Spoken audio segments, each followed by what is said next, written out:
would like to start? So, hello everyone. I hope you had a lovely morning waiting to the bus and rain. Sorry, my bad. Anyways, we are from all Estonia. We are also studying at the Haapsalu Vocational Educational and Training Center. This is my lovely classmate Kirke. This is my lovely classmate Grete, and this is my lovely classmate Brian. And this is my sweet English teacher. So this is our biodiversity and travel presentation, and I would like to give word to my teacher, please. Okay, thank you. So, is it working? Yeah, maybe not. Okay. So our presentation, of course, is also about carbon footprint and how we are trying to reduce the carbon footprint of our students, teachers, and also school workers. We are talking also about biodiversity, and I have two examples. One is about permaculture, and another one is about birdhouses. So then we are pointing out who or what are supporting us in this area. We have also some future plans, how to make it better, and we are bringing out at least two biggest barriers that we have had so far. So, right, if you can move yourself a bit maybe, they can see better, thank you very much. So, this is our school area. In the middle of it, with number one, this is the main building. Number two, this is the woodwork house where the students are studying mainly and doing their practical work. Number three, this is our construction house. The students are learning how to build houses, for example, and there is also a gym inside. And number four, this is our students' hostel. And I'm talking about it because these buildings are all quite close to each other. And for this presentation, I kindly asked from my students that please measure the steps that you have to do when you're walking from one building to another. So the purpose of it was, of course, to show you how close these buildings are, and that our students and teachers, they don't have to use a car or some kind of transport item during their school day. So, and the numbers are, so from the main house, from house number one to the woodwork house, there are only 260 steps. From the main building to the construction house, 370, and from the main building to the students' hostel, 216. And if they want to go from their hostel, they're staying sometimes because some of our students are from different sides of Estonia, not only from Haapsalu and around it. So from students' hostel, they have to walk 216 steps or something like that to go to the woodwork, not woodwork, but to the construction building, and to the woodwork house it's around 500 steps.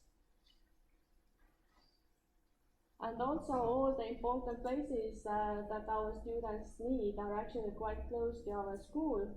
So if they would like to go to the shop nearby to buy some kind of food to make or eat in the school hostel, they need to take only 248 steps.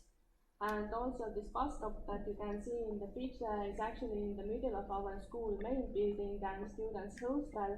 So from the main building it's 106 steps, and from the school hostel it's only 110 steps to take.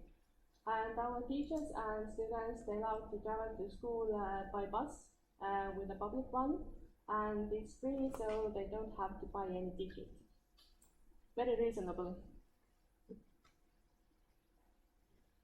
So, and to make the picture a bit bigger, I would say that also our school isn't very far away from our city center of Haapsalu. So, and the three main ways how our students and teachers and workers are traveling to school and back are by bus, of course, And then they also like to walk, because it takes only 35 minutes to go to school to Haapsalu and back, and altogether it's 2.8 kilometers only. And sometimes we are also planning or making some car share arrangements. For example, if we are sending our students or our teachers to a foreign assignment, like we are here with Erasmus right now, so we are renting a car or a minibus, and we are taking all the participants on it, and we are driving all together from Haapsalu to airport. So we are not coming separately with different cars. So that helps us also to reduce our carbon footprint, I guess. Basically, every building has a place where to store pipes. We use that opportunity mainly in spring and autumn, but sometimes in winter too. Then we don't have much snow, and that's why we use pipes. So electric scooters, our school does not own them, so you have to download an app to your phone to use it. And then the price is 20 euro cents per minute, and 1 to 2 euros from school to the city. And speed limit is 25 kilometers an hour, and in the school area it's about 5 kilometers an hour. And allow me also a fact about the scooters. Yeah, so the scooter is from Bonn, and Estonians discovered it. Yeah, so Bonn is created by Estonians, and it's like from all around the Europe are these Bonn scooters, and also cars.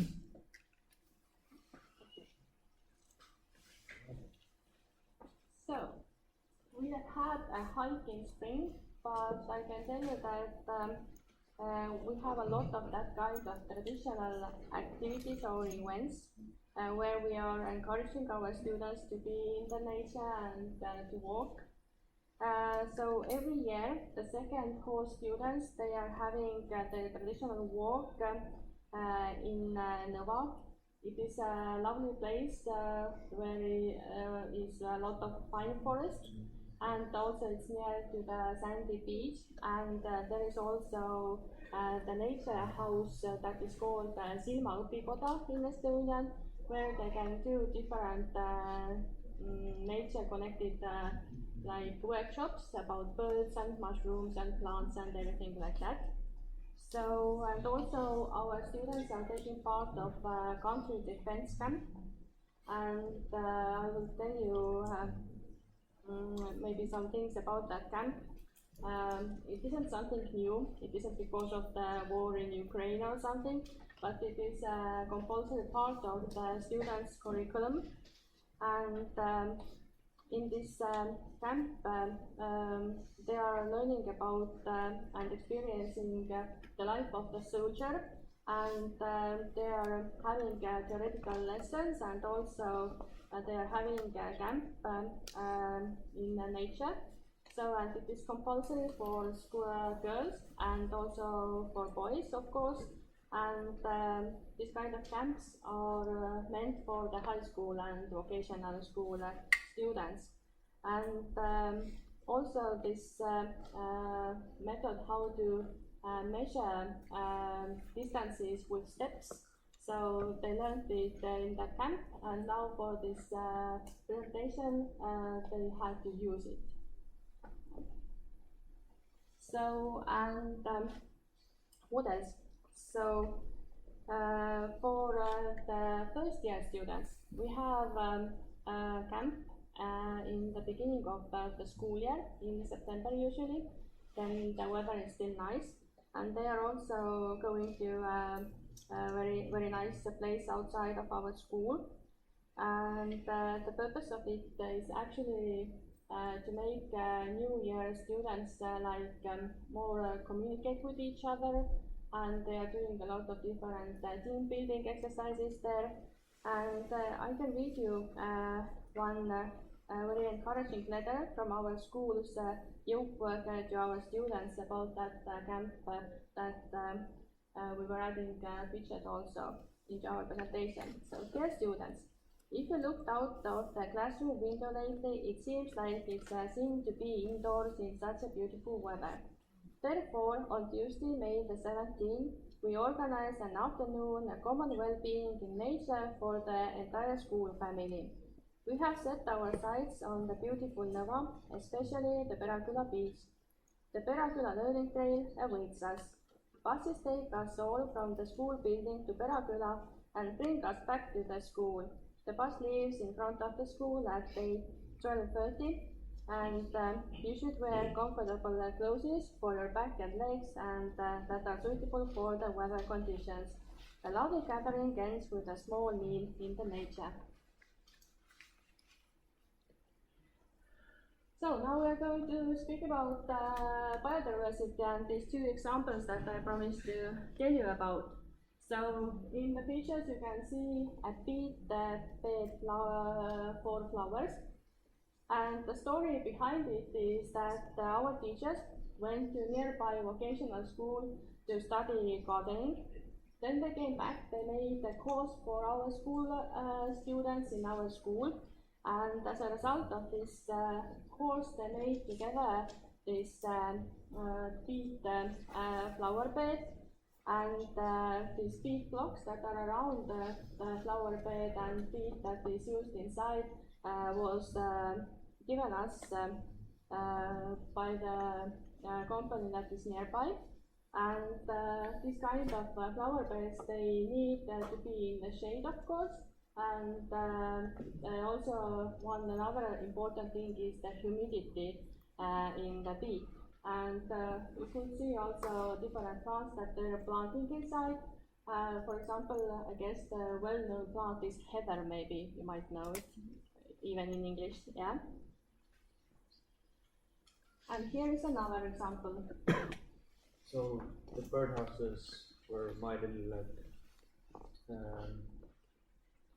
project in workplace, where I had like someone order like birdhouses for me to build. So I built a couple of different birdhouses, with like the entrance was a little bigger and smaller for different types of birds, and their roof was like a little bit different. One was like, so the roof like went upwards, another one went downwards.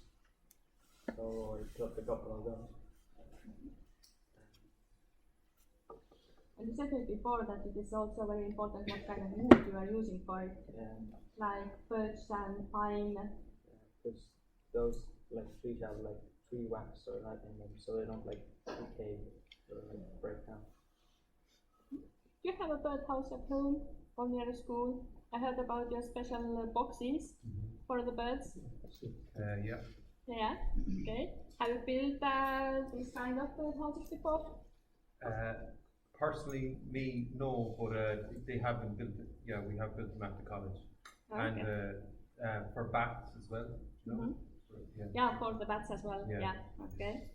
We have bats in Estonia, but we haven't built them boxes in our school. Yeah.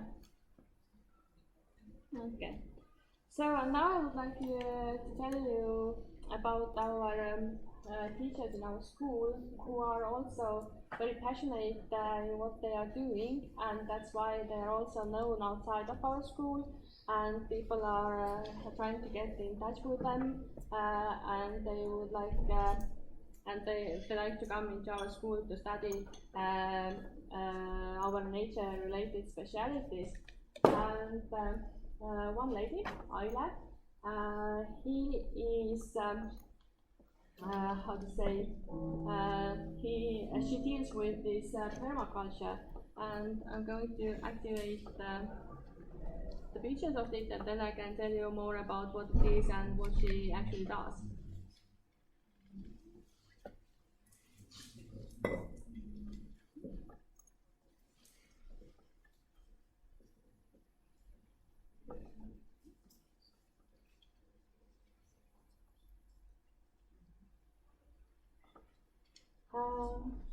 as I said before, this teacher is a person with many hobbies, and she is good at what she is doing, so good that people are taking touch with her from different sides of Estonia.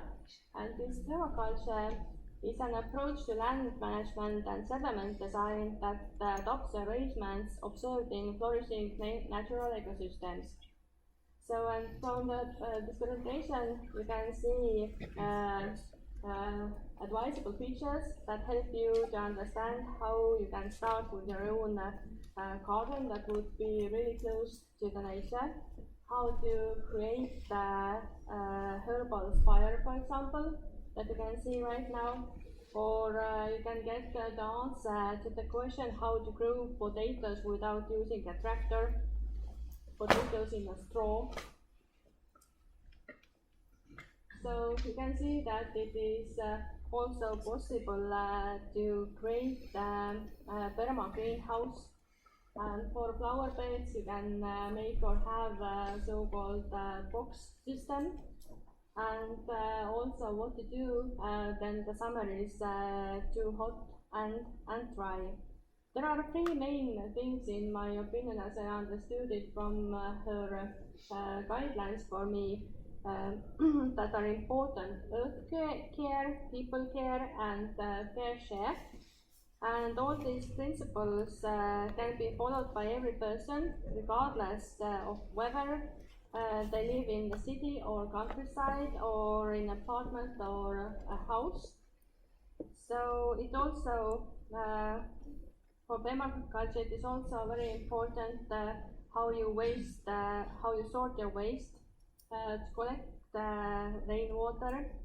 Also, they are thinking about how to save energy, so how to use solar panels, and also that if you are cutting your grass, you don't need a machine for it, but you can have sheeps instead of it. And you can use exciting materials, and so on and on.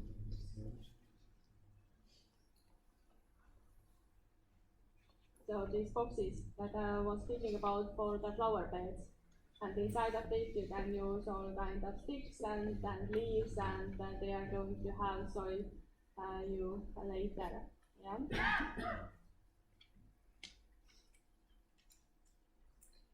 It's also a good idea, for example, if your back is hurting a lot and you are not able to do all kinds of jobs in the garden anymore, because these flower beds are also on a bit higher level. So about the summer that I was telling you about, in 2018 we had a really hot and warm summer. So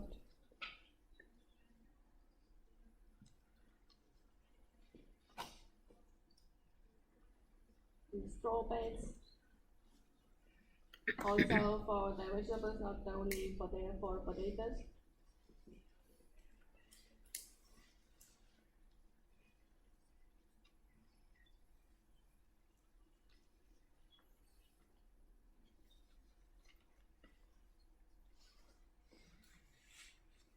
So this teacher also teaches photography for our students. So these pictures are all made by her, and in these pictures you can see her personal home where she lives.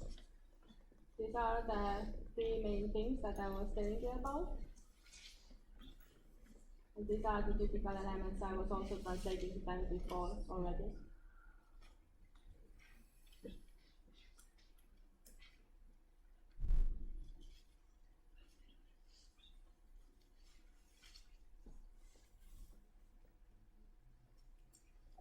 So we don't have something similar next to our school building or on our site, but we have the teachers who are dealing with it and who are teaching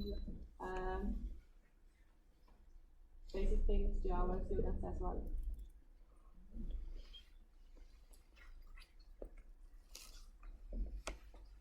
And some typical plants.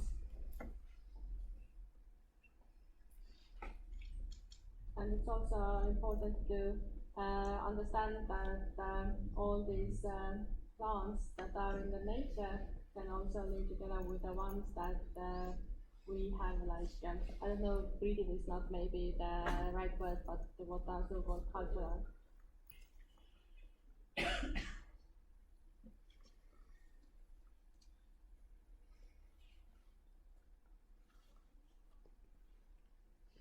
And you can use all the materials that you already have, so don't have additional ones, don't have to go to the shops. You can get all basically from the forest.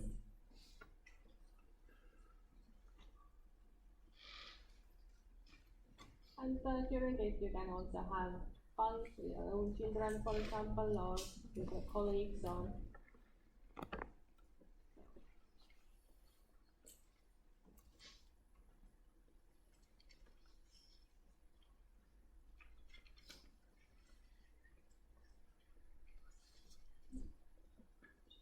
and I was speaking about animals before, so here you can see chicks, for example.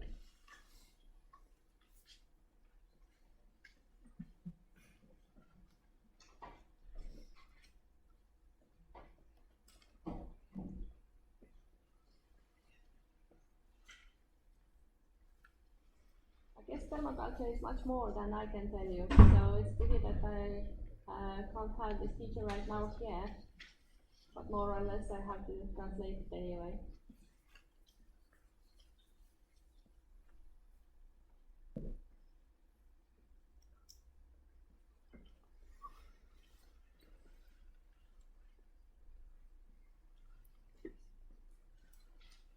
How to save energy. And then you can see after that the pictures about rainwater, collecting rainwater, and the last one that is coming is about waste sorting.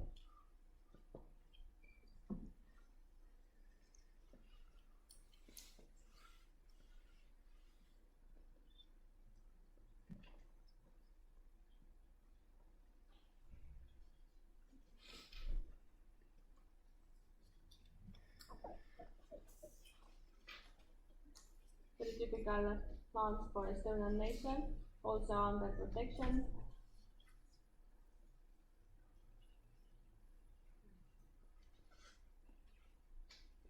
So a bit later I'm going to tell you what we have planned for the future. Maybe something similar that you could see already from this picture.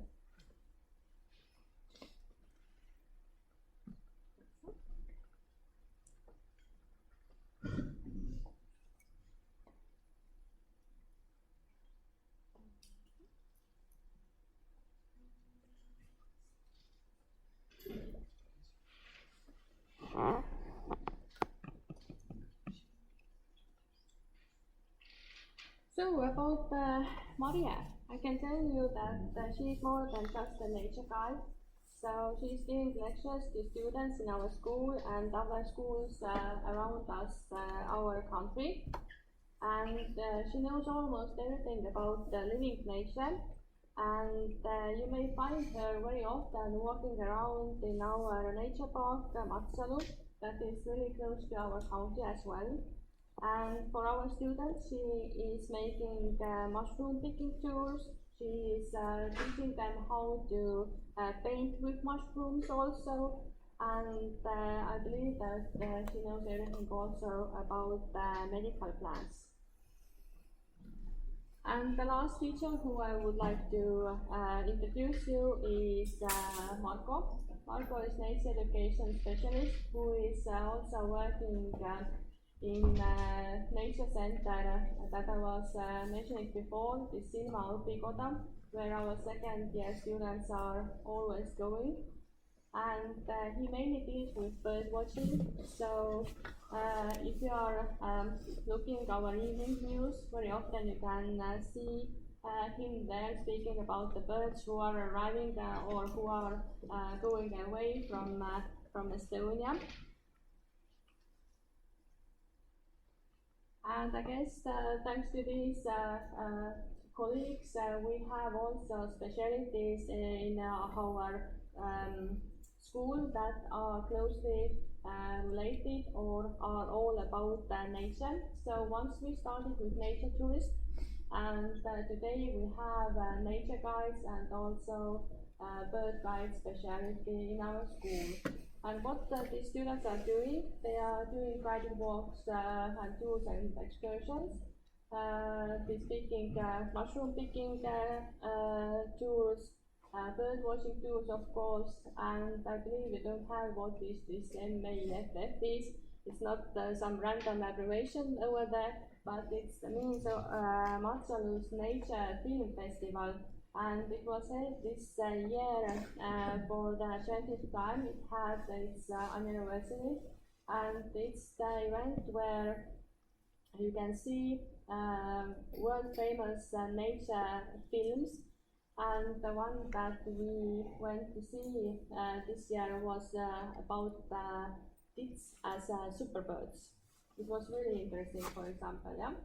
And our nature guide students, they are organizing in our school every year in spring nature festival that is also meant for the people who are living in our county and around it.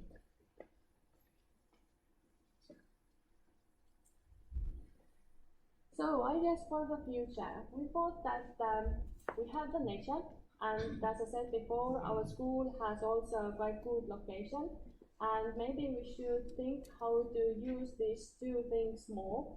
And here are some ideas that we have. So this RMK, this is actually a company that is managing our state forest.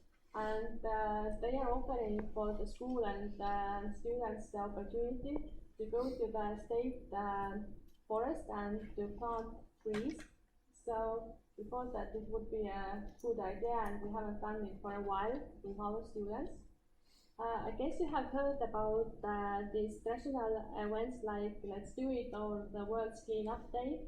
So first we had this Let's Do It, and out from it we had such a, how to say, success story, that out of it also came the World's Cleanup Day. So it usually means that in springtime we are cleaning all our forests, our parks, the sides of the roads where people have left their rubbish.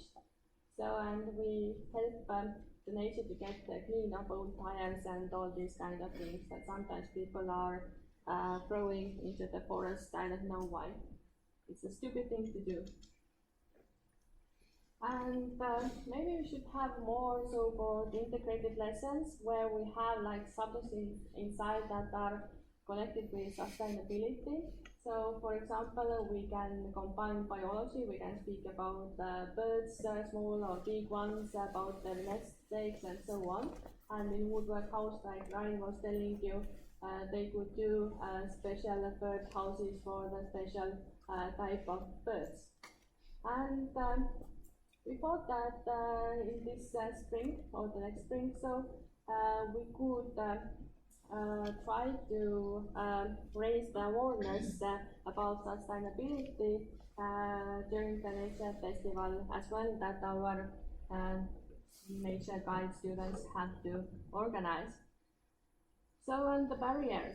So I guess you all have heard the story or the saying that there is no bad weather, there is only wrong outfit.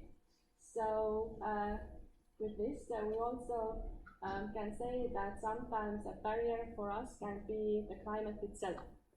Maybe it is very harsh, like winter with a lot of snow, and also it's quite cold. So, but at the same time, we can say that there is no bad weather. So we have to be ready.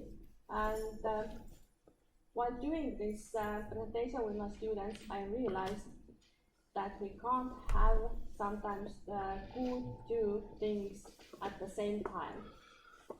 We have to decide, do we like to keep this flower bed, this big flower bed that I was talking to you about, or would we like to encourage our students to use, to walk more, to use the more bikes and so. So sometimes it happened, why I'm speaking about it is actually also because last week our management decided that we have to remove our flower bed that we were creating with our students a few years ago, because we need to make the bike storage area bigger.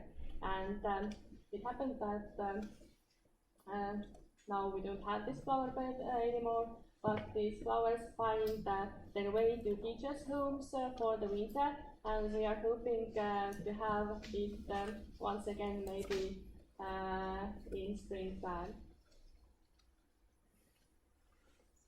So this was our presentation. I know it was quite boring, but thank you for listening.